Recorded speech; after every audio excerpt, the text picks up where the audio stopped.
Баршаңызға қайырлы күн достар, мен каналыма қош келдіңіздер. Бүгін сіздермен өте дәмді, нәп-нәзік, жұп-жұмсақ апельсиннен пирог әзірлейтін боламыз. Видеоны соңына дейін көріп, менімен бірге міндетті түрде әзірлеп көріңіздер. Осында керемет рецептерімді жібер алмас үшін арнама тіркеліп кетуді ұмытпаңыздар. Ең алдымен жұмыртқамызды жарып, үстіне қантымыз салып, венчиктің көмегімен, я болмаса миксермен араластырамыз. Араластырып болған соң қаймағымызды саламыз, еріген сары майымызды саламыз, тағы да жақсылап біріккенше араластырамыз.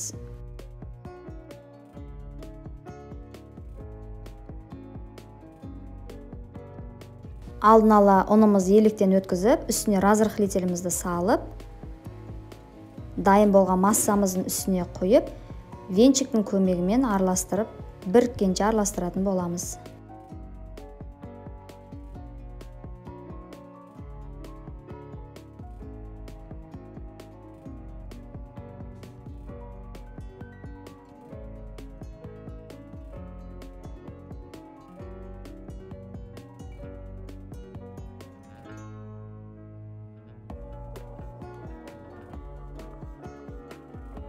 Міне бізді массамыз дайын болды, видеодағыдай көріп тұрғандарыңыздай. Сұйық емес, қатты емес, орташа болады. Алдын ала духовкамызды 180 градусқа қыздырып, формамызға пергамент қағазын төсеп, осылай май жағып қоямыз.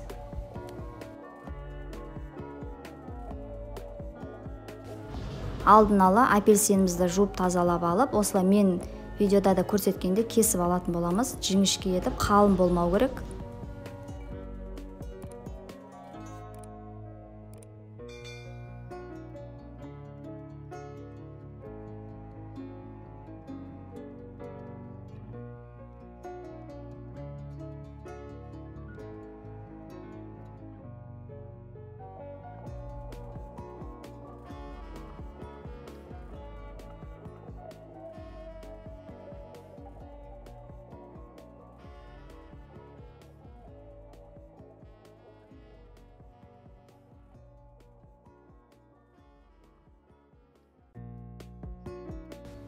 Дайын болған формамызға кесілген апельсинімізді осылай мен видеода да көрсеткенде етіп қойып шығамыз. Және дайын болған массамызды үстіне құйып шығамыз. Мен дәмі шықсын деп апельсиннің цедрасын теркадан өткізіп салып жібердім қамырға.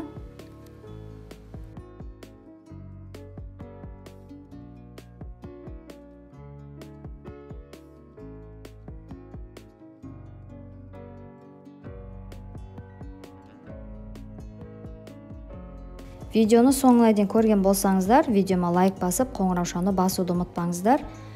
Осы видеоға қатысты пікірлеріңіз болса, комментарийда қалдыруларыңызды сұраймын. Алдыңғы уақытта түрлі рецептерімді жіберіп алмас үшін арнама тіркеліп қоңыраушаны басуды ұмытпаңыздар. Қазақша контенті каналдың дамуына өз үлестеріңізді қосып, арнама тіркелмеген болсаңыздар, міндетті түрде тіркеліп қойыңыздар. Назарларыңызға көп рахмет. Сіздермен бірге болған Бауырсақ Фуд. Ас болсын.